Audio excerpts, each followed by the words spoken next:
Let's talk about toxic relationships. We hear the word toxic all the time, but what does it really mean?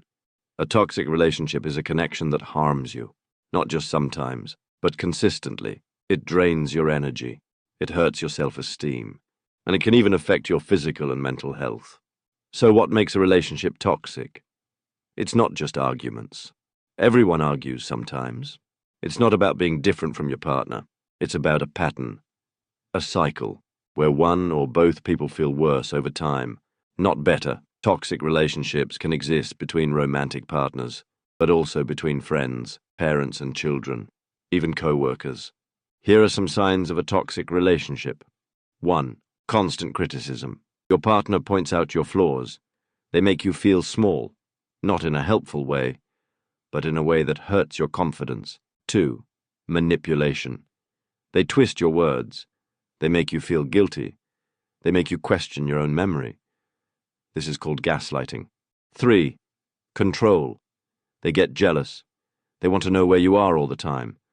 They try to isolate you from friends and family. 4. Emotional ups and downs. One moment they're kind. The next they explode. You never feel safe. You walk on eggshells. 5. Blame. They never take responsibility. Everything is always your fault, even when it's not.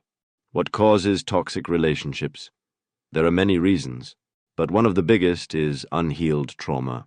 When people carry pain from the past, they sometimes act in harmful ways. They might not even know they're doing it. Another cause is fear.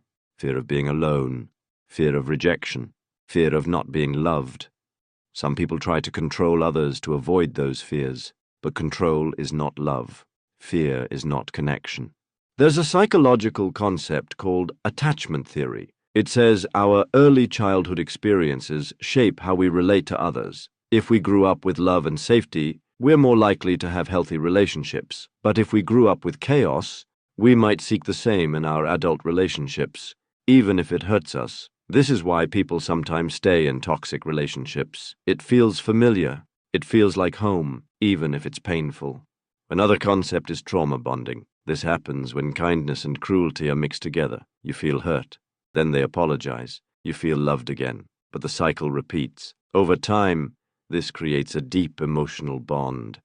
Even though the relationship is harmful, it's like an addiction. You chase the high, even though the low is destroying you. So why do people stay in toxic relationships? It's not because they're weak or foolish. They stay because they hope things will change.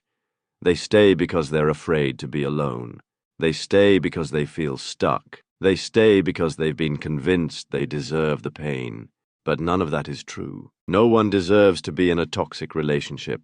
Here's what toxic love sounds like. I love you, but you'll never find anyone better. You made me do this. If you leave me, I'll fall apart. You're too sensitive. You always ruin everything. These are not words of love. They are words of control. True love does not punish. True love supports, even when things are hard. Let's be clear. Toxic relationships are not just unhealthy. They are dangerous. They damage your mental health. They create anxiety, depression, confusion. They can even cause physical symptoms like fatigue, headaches, insomnia.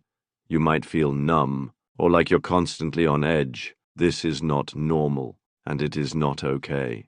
So how do you know if your relationship is truly toxic? Ask yourself these questions. Do I feel worse about myself since being with this person? Do I feel afraid to speak up? Do I feel responsible for their emotions? Do they respect my boundaries? Do I still feel like myself? If the answer to these questions is mostly no, then it's time to look deeper. There is a difference between normal conflict and toxicity. In a healthy relationship, conflict leads to growth. In a toxic one, conflict leads to fear. In a healthy relationship, you can disagree with respect. In a toxic one, disagreements turn into battles. You are allowed to protect your peace. You are allowed to leave a situation that harms you. So what can you do if you're in a toxic relationship? First, acknowledge it. Denial keeps you stuck. Second, set boundaries. You are allowed to say no. Third, get support. Talk to someone you trust, or a therapist. Fourth, make a plan. If you decide to leave, do it safely.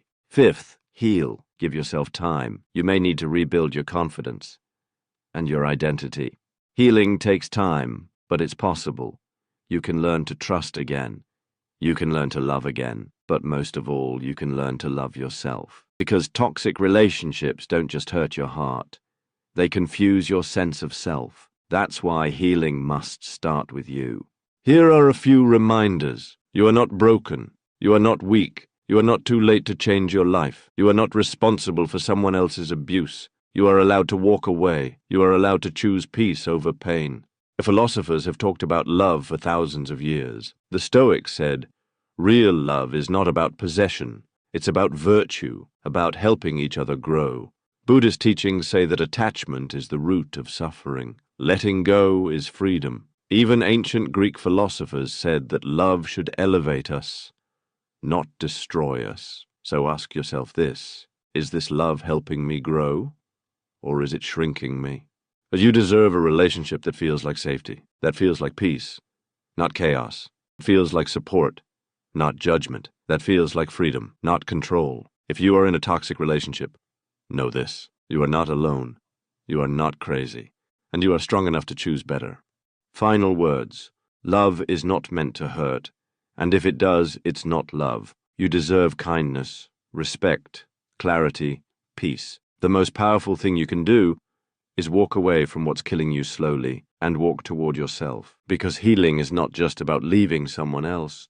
It's about coming home to who you really are. Thank you for watching. Well now, if you've made it all the way to the end, I want to thank you, truly. It means a great deal that you've spent a bit of your day here with me. If this video stirred something in you, or gave you something to think about, I'd be honored if you'd consider subscribing. I'll be sharing more reflections like this. Thoughtful, honest, sometimes a bit heavy, but always with purpose. And if you turn on that little bell, you'll know when the next one's ready. Take care of yourself. And until next time, be well.